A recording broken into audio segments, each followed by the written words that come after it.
Hi all, glad you're back with us.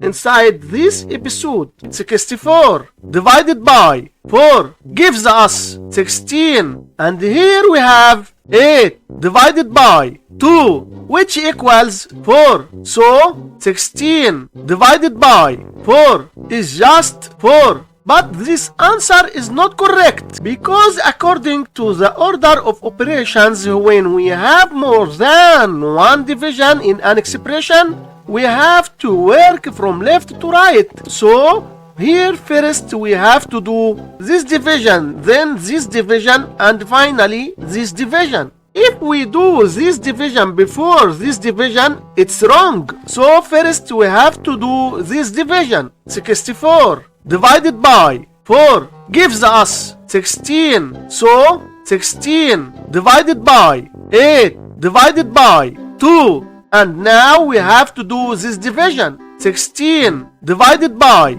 8 is just 2. So 2 divided by 2 can be written as 2 over 2, which equals 1. This is our final answer to this problem. Thanks for watching. Join the squad, like and subscribe.